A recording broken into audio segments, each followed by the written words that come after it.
it's like a part of their life has been taken away. To know that they've gone through so much and so many things have happened and they're still fighting and most of them succeed. It's breathtaking and it's just a miracle to be able to be a part of the process.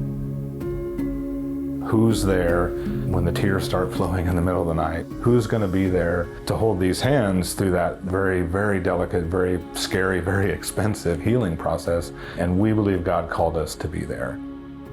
So the Phoenix Dream Center is actually part of a larger group. We have a really large family of nearly 300 dream centers worldwide. And our core mission is to go into a community, find a need and fill it, find a hurt and heal it. In 2008, my wife and I started to do ride-alongs with the Phoenix Police Department.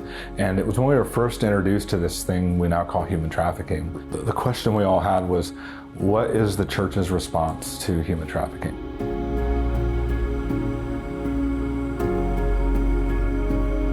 Very few of our survivors who are 18 to 26, very few of them did the trafficking start after they turned 18. Most of them, it started at 12, 13, 14 years old. So we're getting the victims who've been in the life, who never got recovered out of the life, who've been in the life for 5, 6 years.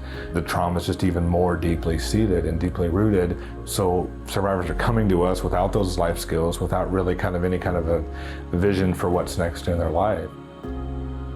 Well, the Dream Center is an old hotel, and most trauma that they have incurred has happened in hotels. So one of the biggest things for us was, how do we change the space so that they're not walking into a room that looks like an old hotel?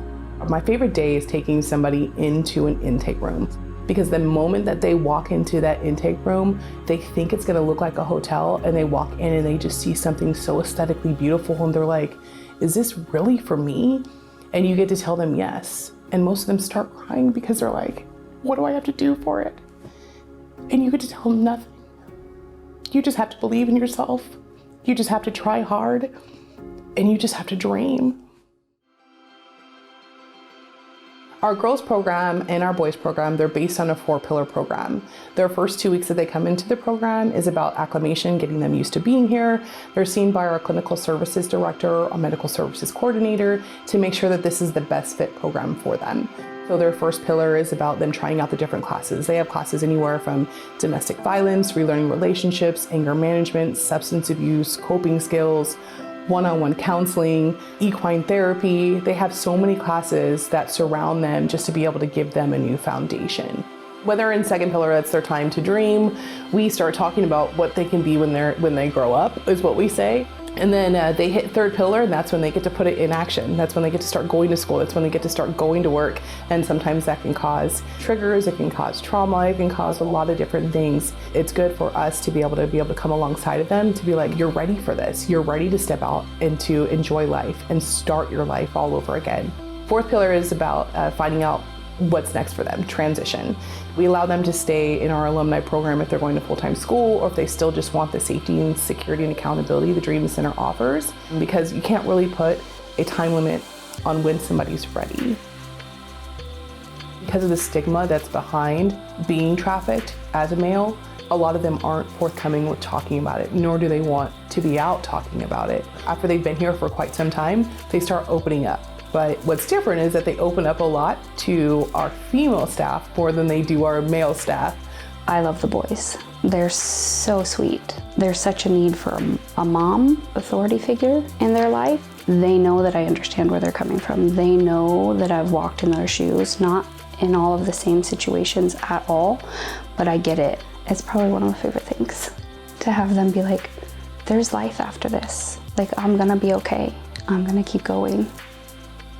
The worst part of our day is having somebody call the hotline and us being able to tell them, I'm sorry, we're full. Because it takes so much for somebody to be able to make that phone call, or to be able to get away and say, hey, I'm ready, please come help me. That's why we decided to make our emergency housing program, but we need to expand. We need more beds.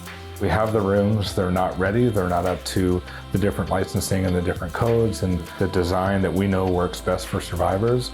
And so we have the raw materials. Our stumbling block to get 4 more girls in right now is just to remodel one of these rooms. And we don't just have one room available, we have several of these rooms available. We've had donors who've given $100, and that's amazing. It goes toward the remodeling. We've had donors give the full $15,000 to $20,000, and we've had donors give even more. And so every bit of it, as we get the money to remodel, we remodel the rooms. As the rooms get done, literally that day or that week, people are moved into those rooms. You'll never go wrong giving money, knowing that you're helping to build a bedroom where a kid's gonna sleep safely. I mean, just to be able to think that you're giving that, or that your family is leaving a legacy by creating a bedroom or a room. I can't think of any probably more noble thing that you and your family could do, knowing that every time you go to sleep or every time you have dinner, that someone's sleeping in that room and is safe. We just had one of our survivors that moved out, and she just got her own place, and it was so awesome because she just would not take anything less than making sure that her house or her apartment looked like a dream room. She saw how she can live, and she knew that she could live that way because she deserved it.